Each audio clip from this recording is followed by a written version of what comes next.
Portanto, se vocês foram ressuscitados juntamente com Cristo, busquem as coisas lá do alto, onde Cristo vive, assentado à direita de Deus. Pensem nas coisas lá do alto, e não nas que são aqui da terra, porque vocês morreram, e a vida de vocês está oculta, escondida, juntamente com Cristo em Deus. Quando Cristo, que é a vida de vocês, se manifestar, então vocês também serão manifestados com Ele em glória. Nós acabamos de ler e diz, em primeiro lugar, se vocês foram ressuscitados juntamente com Cristo. O livro de Apocalipse vai falar acerca de uma segunda ressurreição. O que seria essa segunda ressurreição? Um segundo evento, onde na primeira alguns ressuscitam e na segunda outros ressuscitam? O nosso entendimento é que a primeira ressurreição é a ressurreição espiritual, que todos nós vivemos quando aceitamos a Jesus. Diz a Bíblia, estávamos mortos em nossos delitos e pecados, mas Ele nos deu vida. Aquilo que fica vivo depois de estar morto chama ressurreição. Então, no Espírito, crendo em Cristo e sendo habitação do Espírito de Deus, nós já ressuscitamos. Espiritualmente, em Cristo, já somos ressurretos e por isso conseguimos experimentar um pouco do que é a eternidade. Porque o Deus eterno vem habitar em nós e nos dá um gostinho do que é estar com Ele no lugar que Ele preparou para nós. Portanto, o que Paulo está dizendo é, se vocês já aceitaram a Jesus como Senhor e Salvador, se vocês já são discípulos de Cristo, se vocês já são membros da igreja, já confessaram e professaram a sua fé, se já simbolizaram essa fé mediante o batismo, se vocês já viveram essa experiência sobrenatural, inexplicável, que é ter um encontro com Cristo e a partir daí ter toda a sua vida transformada, sua ótica, sua percepção, sua sensibilidade, você realmente vira uma outra pessoa. Como diz a Escritura, somos feitos novas criaturas.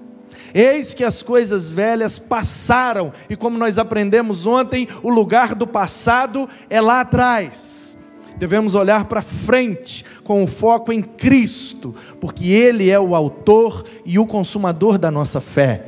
Portanto, se já vivemos essa experiência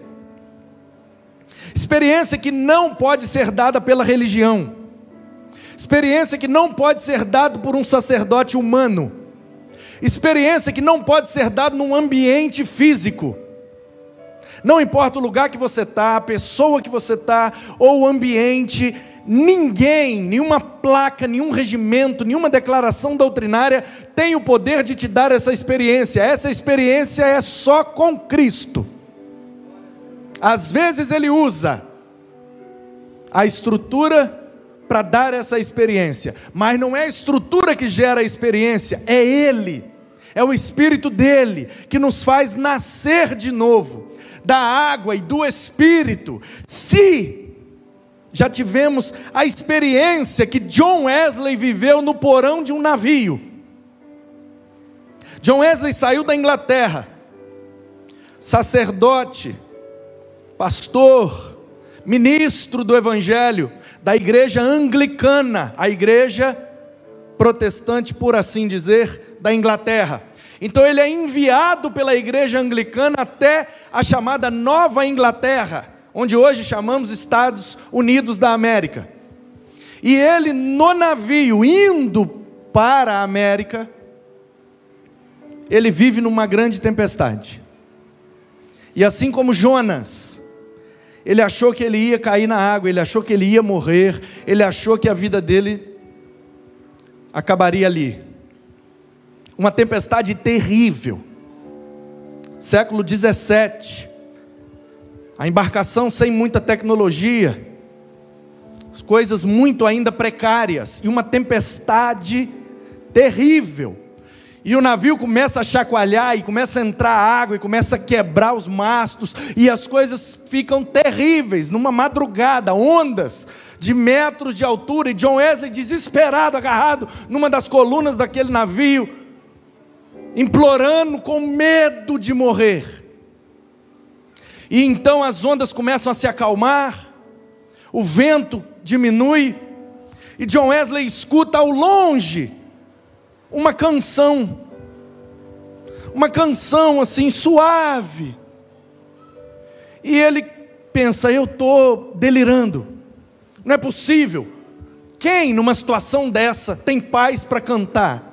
Então John Wesley vai tateando no escuro, cheio d'água, coisas quebradas, e ele vai tateando, sendo guiado por aquela música, e ele vai procurando: de onde vem essa música? De onde vem essa música? E ele vai, e ele desce as escadas, e ele chega no porão do navio, com água pela cintura. Um grupo de irmãos moravianos, de mãos dadas, cantando: Tu és fiel, Senhor, meu Pai Celeste. Cantando, calmos, serenos, tranquilos. E aí o John Wesley, desesperado, pergunta para eles: ei, vocês não têm noção do que está acontecendo? Vocês não têm medo de morrer? Ao que eles respondem: não. Como? E eles respondem: porque já ressuscitamos juntamente com Cristo. Já somos crentes, somos cristãos, nascemos de novo. A morte já não tem poder sobre nós, porque o nosso Senhor derrotou a morte quando ressuscitou, e prometeu que também ressuscitaríamos com Ele. Portanto, onde está, ó morte, o teu aguilhão? Ela já não nos bota medo. E o John Wesley: não, mas eu sou crente também. Eu também sou cristão. Inclusive eu sou pastor. Eu estou indo para a América para evangelizar os índios. E eles dizem: ah, é? Você é crente? Pastor? E está com medo de morrer? A tempestade acalma do lado de fora, mas dentro de John Wesley a tempestade continua, e ele não consegue dormir. E quando ele pisa em solo norte-americano, ele faz a pergunta que mudou a sua vida: vim à América converter os índios, mas quem me converterá? E John Wesley cai de joelhos na América, e implorando a Jesus Cristo para fazer com ele aquilo que ele viu naquelas pessoas. E John Wesley diz: enquanto o Senhor não me der essa convicção, eu não saio daqui. Eu não vou pregar para ninguém, eu não vou falar para ninguém, eu não vou fazer missão nenhuma, eu vou ficar aqui prostrado, porque eu quero ter aquela segurança, aquela convicção, sobretudo aquela paz que aqueles irmãos sentiam naquele momento. Portanto, queridos, John Wesley ali de joelhos viveu essa experiência, ressuscitou juntamente com Cristo. O espírito dele, adormecido pelo pecado, ressuscitou pelo poder de Jesus. Ali ele foi feito nova criatura, e aí sim ele sai pregando com poder, com unção, com paixão, monta no navio, volta para a Inglaterra, chega diante de todos os ministros daquela igreja, o bispo principal da igreja anglicana, e diz: ninguém é crente aqui, caiam de joelhos, se arrependam e busquem a experiência que eu recebi.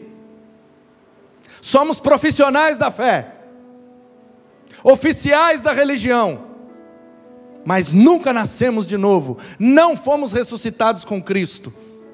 Com essa atitude, ele é excluído da igreja anglicana, monta no lombo de um cavalo e diz outra famosa frase: o mundo é a minha paróquia. Tiraram ele da igreja onde ele pastoreava, chamada de paróquia, uma comunidade local. E ele diz: eu não preciso estar numa paróquia para fazer o que Deus me chamou para fazer. O mundo é minha paróquia. Ele monta no lombo de um cavalo e sai de fazenda em fazenda, de cidade em cidade. E John Wesley ganhou mais de 10.000 pessoas para Jesus.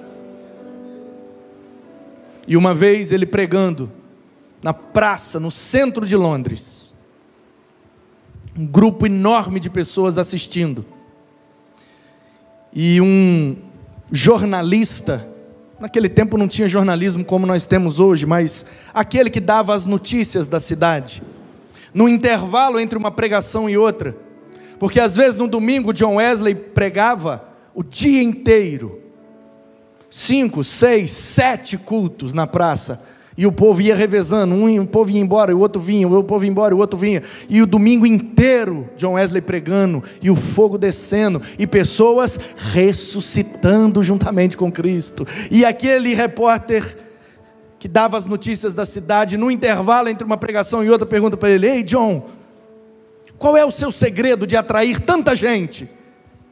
E ele responde com a frase que eu amo, ele diz: eu me coloco em chamas, e eles vêm para me ver queimar. E John Wesley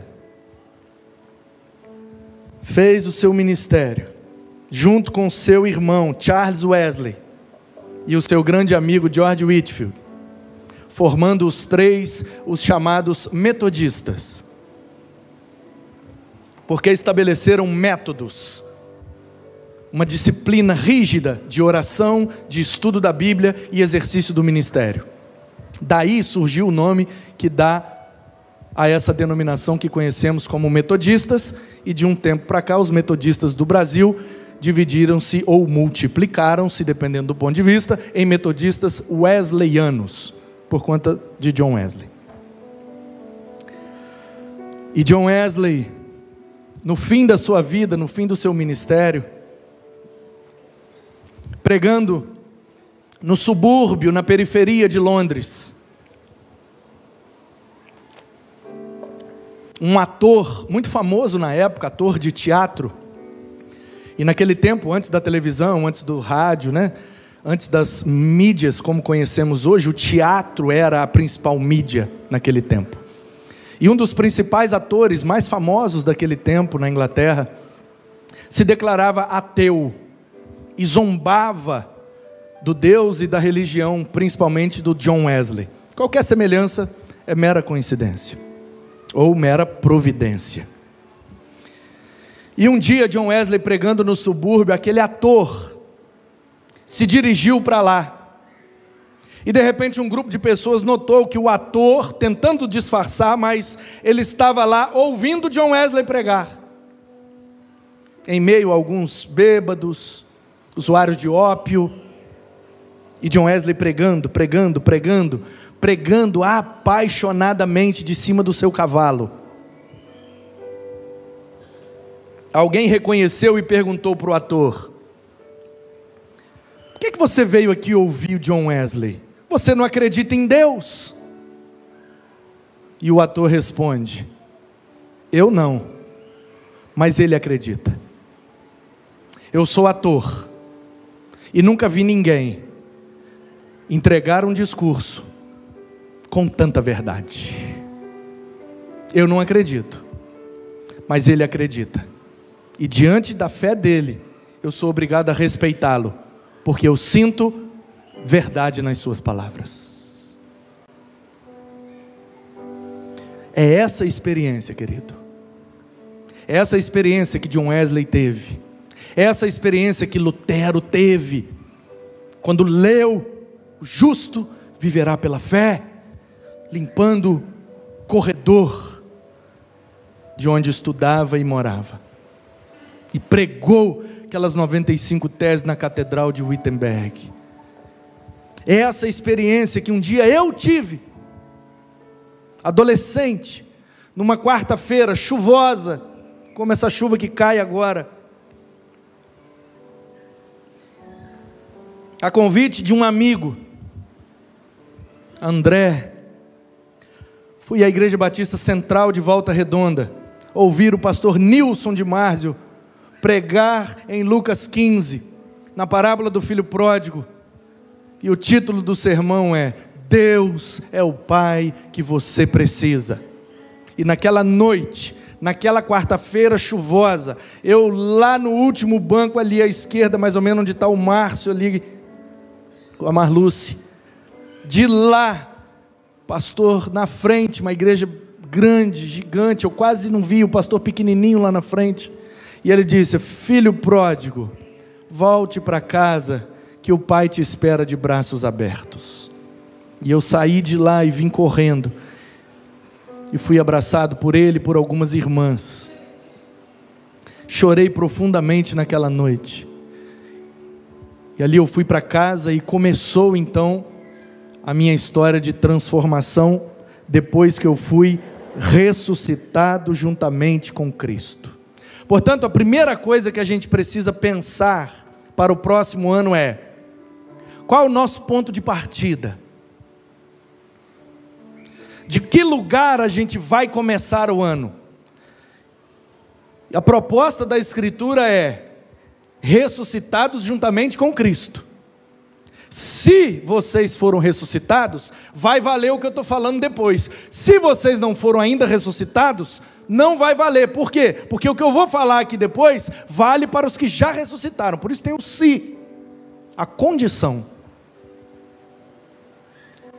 O que é que vem depois? Se a gente começar o ano ressuscitado juntamente com Cristo, o que é que vem depois? Bom, em primeiro lugar, precisam buscar as coisas do alto. Mas no ano novo não é normal a gente olhar para trás, 2021, ou olhar para frente, 2022, igual nós ouvimos na mensagem de ontem? O lugar importante de olhar não é para trás e para frente, e Paulo diz: não! Seja para trás ou para frente, o lugar mais importante é o alto. Olha para cima, porque no passado tem problema, no futuro também tem outros nos esperando, mas para cima tem aquele que nos sustenta e vai nos conduzir por mais esse ano que se inicia.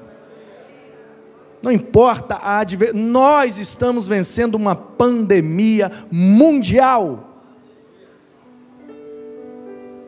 Nós somos como aqueles moravianos, que a tempestade está comendo lá de fora, mas aqui dentro não tem tempestade. Por quê? Porque a paz de Deus, que excede todo entendimento, nos guarda em Cristo Jesus. E Cristo está no alto, está à destra do Pai, e é de lá que Ele derramou o seu Espírito, e através desse Espírito Ele nos conduz todo dia. Saiu um filme aí agora na Netflix, um filme lançamento, estreou essa semana aí, com o Leonardo DiCaprio, com aquela outra menina famosinha que eu não sei o nome, com mais uns outros atores lá, e o nome do filme em português é Não Olhe para Cima. Quem já assistiu esse filme aí? Levanta a mão. É uma comédia, uma sátira, uma paródia, e, pasmem, foi rodado antes da pandemia. Graça comum, Deus está falando, e usando quem Ele quer. O nome do filme é Não Olhe para Cima. Por quê? Não quero dar spoiler para quem não viu, mas o trailer e a sinopse do filme já revelam isso. Então é a história de uma menina doutoranda em astronomia, não sei qual é a área, mas que olha as estrelas. Ela descobre um meteoro, fazendo os cálculos, eles veem que o meteoro está vindo na direção do planeta Terra. Buscam a liderança dos Estados Unidos para ver se faz alguma coisa, aí o filme acontece e você assiste. Mas toda a questão é, tinha um grupo de pessoas que dizia: nada, o meteoro vai passar longe do planeta. Porque o pessoal, ao ouvir a notícia, ficava olhando, procurando, para ver se via o meteoro. Então o grupo que negava, dizia: não olhe para cima, precisa ficar procurando, isso é conversa fiada, não olha não, não vai dar nada. Mas o grupo que acreditava, o grupo que realmente entendia do que estava falando, porque eram estudiosos da área, diziam: vai vir um meteoro sim, olhem para cima sim. E eu não vou revelar o final do filme, assista. Mas com esse pause no filme eu volto para aqui. Porque tem um monte de gente insistindo em nos dizer, para o próximo ano, o importante é a cor da roupa que você usa. É a quantidade de ondas que você pula. É a quantidade de caroço de uva que você engole. É as vegetal que você espalha dentro de casa. É isso que garante o seu 2022 próspero. Não precisa olhar para cima. E a Bíblia está dizendo, olhem para cima. Olhem para cima e busquem as coisas do alto. Se Jesus estiver no controle das nossas vidas, o ano será conforme a vontade de Deus e glória a Deus. Olha para cima, meu irmão. Olha para cima, porque Ele está lá, vivo, diz o texto, assentado à direita do Pai. Portanto, pensem nas coisas do alto. Ai, tem tanta coisa aqui me incomodando. Tem, mas vamos focar a nossa atenção lá no alto. Ah, mas tem tanta coisa aqui que me desanima. Eu sei, eu também sou como você. O que é que me dá força para prosseguir? Porque o meu foco está lá no alto. Olhem para o alto, foquem no alto. Pense nas coisas do alto e não nas daqui da terra. Quando você for tomar uma decisão, olha para cima. Quando você estiver desanimado, olha para cima. Quando você estiver em dúvida, olha para cima. E aqui embaixo, pastor, a gente deixa de viver? Não, a gente faz o básico. A gente paga as contas, a gente come, bebe, dorme, procura tratar todo mundo bem. E olha para cima. Porque quando o meu foco está em cima, aqui embaixo fica mais suave de eu continuar caminhando.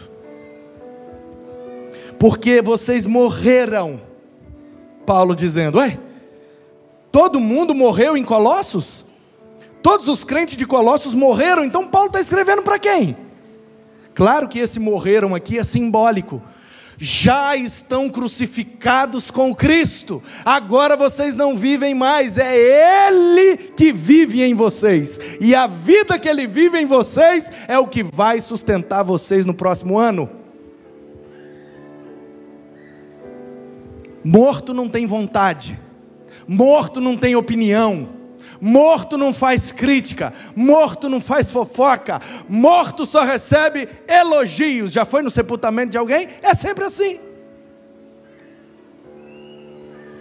Portanto, se já ressuscitamos, é porque morremos, e a vida de vocês está agora oculta, juntamente com Cristo, em Deus. Quando Cristo, que é a vida de vocês, se manifestar, então vocês também serão manifestados com Ele, em glória.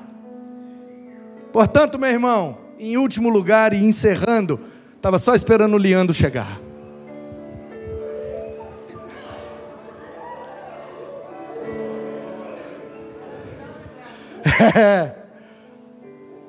Quem está comigo?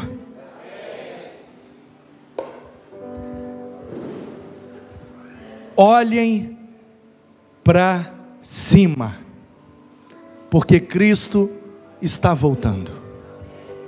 E quando Ele se manifestar, então nós também seremos manifestos juntamente com Ele, porque já ressuscitamos juntamente com Ele. O ano que vem não nos põe medo, a morte não nos põe medo, nenhuma tempestade nos põe medo, porque Ele habita em nós e Ele é a nossa paz. Com essa paz, vamos passar o ano inteiro celebrando, porque tudo coopera para o nosso bem, porque amamos a Ele e somos chamados segundo o propósito dEle. Somos ressurretos com Ele, nossa vida está escondida nele, portanto o nosso foco deve estar, porque dEle, por meio dEle e para Ele somos todos nós. Feliz 2022, que Deus te abençoe, Que o ano seja maravilhoso e que você seja muito usado por Deus, para a glória de Deus, e que seja um ano de bênção, que seja um ano de vitória, que seja um ano de prosperidade, que seja um ano de santidade, que seja um ano de ministério, de vocação, de voluntariado, que seja um ano de trabalharmos, que seja um ano de não darmos lugar ao diabo, que seja um ano de usarmos nossa boca para abençoar, profetizar, pregar e testemunhar de Jesus, que seja o ano de sermos igreja, que seja o ano de sermos uma agência do reino de Deus nesse lugar, que seja o ano de sermos discípulos de Cristo, que seja o ano de confiarmos na graça do Senhor, que o amor do Pai, a graça do Filho e a comunhão do Espírito nos una de tal forma que 2022 será um caminho que percorreremos guiados por Cristo, focados no alto, de onde Ele continuará nos abençoando, nos livrando, nos protegendo e fazendo com que cheguemos ao centro da sua vontade, porque Ele é soberano e nenhum dos seus planos podem ser frustrados.